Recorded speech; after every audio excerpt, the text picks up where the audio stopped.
the reason I got into this was there was a little girl in my classroom when I was still a classroom teacher that really was struggling with math. It just didn't make sense to her. And for some reason I had an old Tandy in a box in the corner, and I pulled it out one day and connected it up to the television, plugged in one of those cartridges and said, give this a try, see if this works for you. And it was so patient with her because I had used every method I could think of to teach her math, and it just wasn't coming through. It was so patient, and the examples were so interesting for her. That was the way she learned math, and that was the first light bulb aha moment I had. And her story is what has driven my entire career as far as a technology person, to think if there are other students out there that have that need, I need to find it, and I need to plug it into the classroom and make learning possible instead of failing every day. Make her have something, or them have something they can be successful with. So that's what drives me, and that's what helps me come to work every day, is that story of that child. Or, well, any day we would come in, I'd check, email to see what kinds of issues are out there, phone messages to start with, typical of anybody.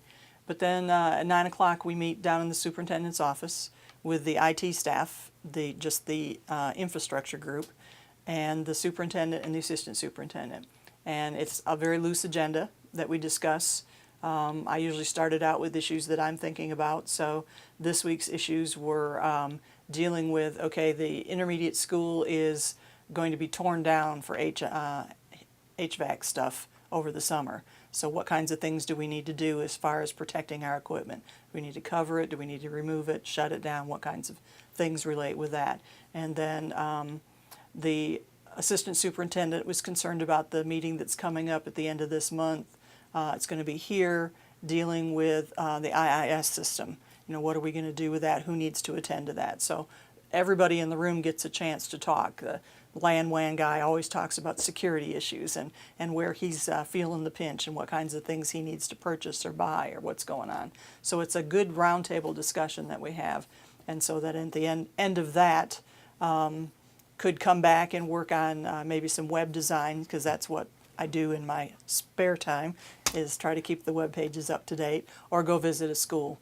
And I'll go check in with each of the school people, the instructional folks, see what kind of issues they're dealing with, if there's anything I can help them with, what's interesting going on in their school.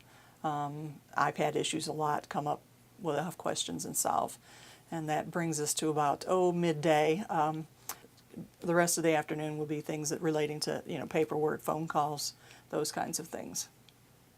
I felt like it was the next logical step in my professional development to be able to learn more things that were related to the position.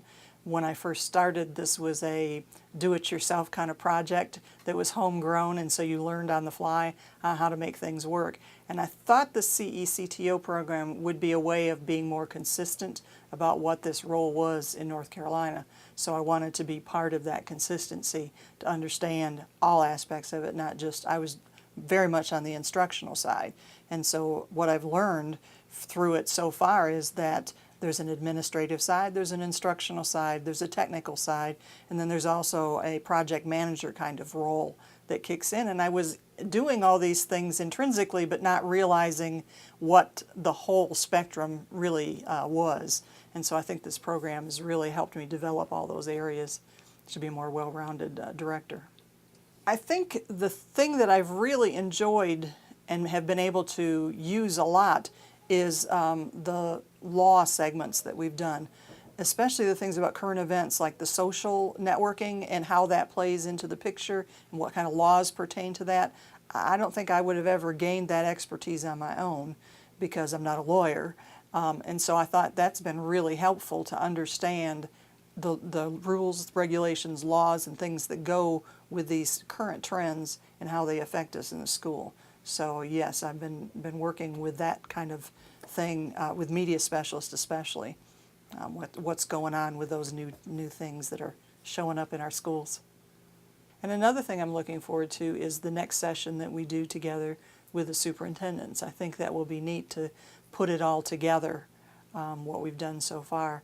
And the first time up, I really enjoyed, I rode up with my superintendent, And it really gave us a time to sit and talk about how technology fits into her vision for a school system. And so we were able to share back and forth about what our thoughts were and make a better, I think, more solid program for our school by just the ride up and back. So I'm looking forward to another opportunity to do those kinds of discussions on the way up and back.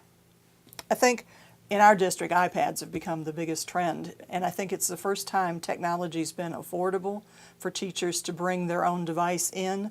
So then you have a whole new spectrum of rules and regulations. You have to think about how are we going to manage this in a political fashion as well as in an infrastructure fashion.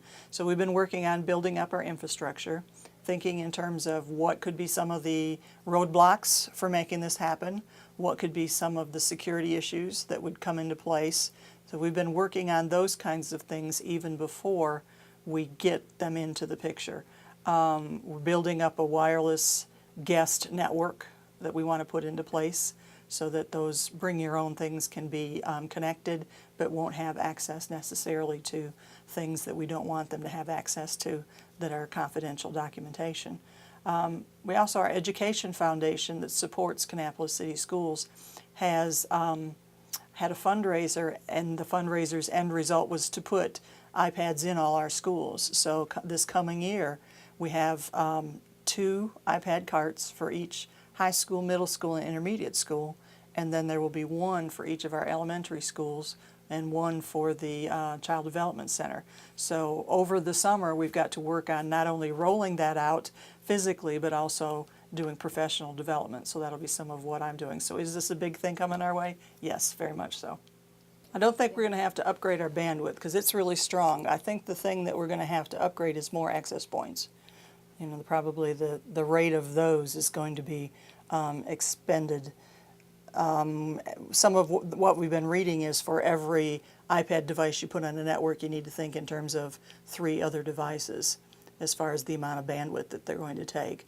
And so we're doing the math to check out exactly where we are and then to add some more access points if they're needed.